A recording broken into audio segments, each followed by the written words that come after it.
से प्रकाशित है कुरान मजीद हिंदी मुतर्जमा अरबी मतन तर्जुमा मौलाना फतेह मोहम्मद खान साहिब जालंधरी तसही मौलाना अब्दुल मजीद सरवर साहिब प्रकाशक है Farid book depot private limited नई दिल्ली। इतने का यहाँ पर भी यही लिखा है कुरान मजीद हिंदी मुतर्जमा अरबी मतन तर्जुमा है मौलाना फतेह मोहम्मद खान साहिब जालंधरी। ये वही नो का तसही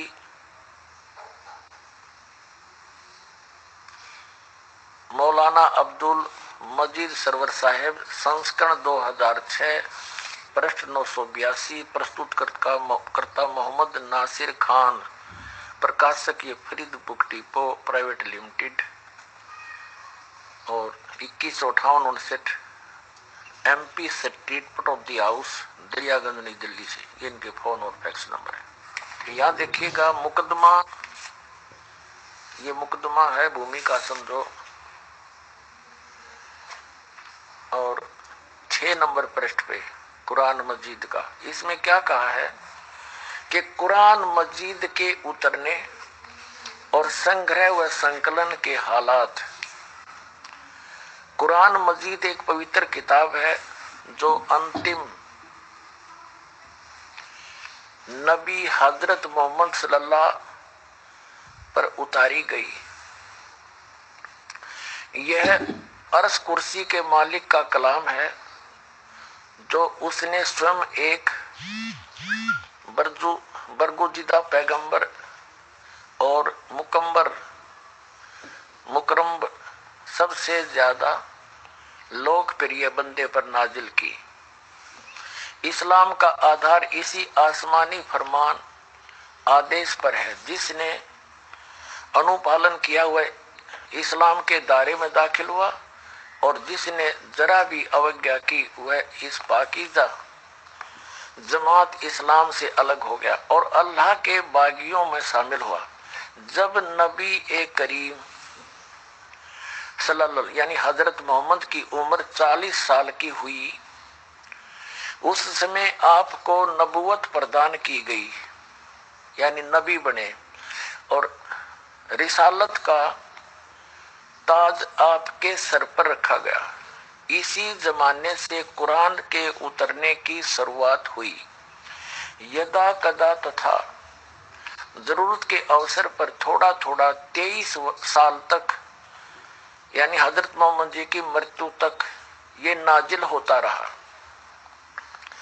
अगली किताबों की तरह पूरा एक ही बार नहीं उतरा। हजरत मूसा अलैहि पर तौरत नाम की होली बुक उतरी, हजरत ईसा पर अलैहि पर इंजिल नाम की पुस्तक और हजरत दाऊद अलैहि पर जबूर नाम की पुस्तक एक ही बार में उतरी थी। ये सब किताबें तो एक ही बार में उतारी गई और सौभाग्य से ये सब किताबें रमजान के महीने में उतरी। अब यहाँ ये स्पष्ट किया गया है कि ये 4 किताबों को श्रेष्ठ मानते हैं।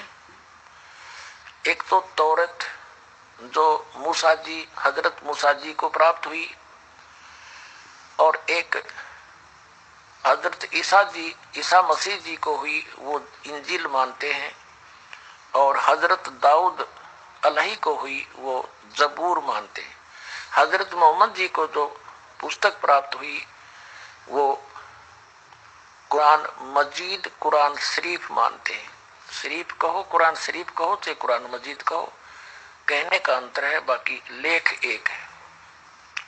अब कहते हैं उन सभी पहले वाली किताबें तो एक ही बार में उतर गई थी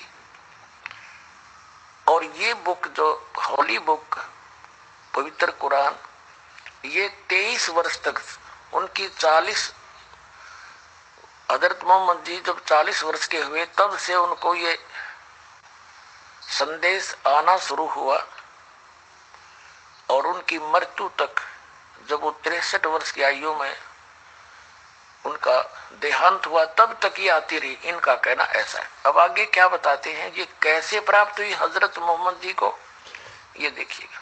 सही यह है कि आप सल्लल्लाहु यानी हजरत मोहम्मद जी की नबूवत के बाद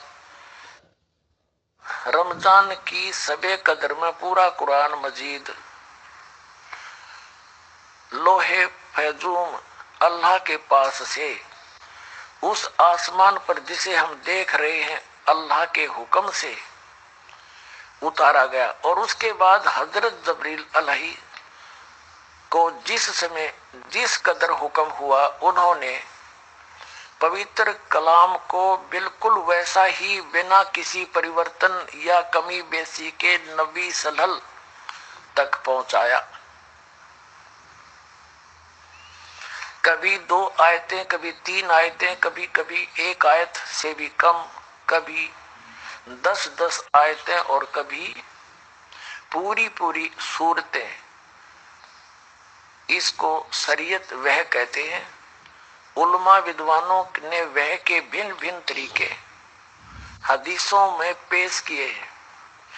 नंबर 1 तरीका यह है कि फरिश्ता वह लेकर आए और एक आवाज घंटी जैसी मालूम हो। यह सटीची अनेक हदीसों में प्रमाण से साबित है। और यह किस्म वह की सब किस्मों से में सख्त थी। बहुत कष्ट नबी सल्लल्लाहु को होता था।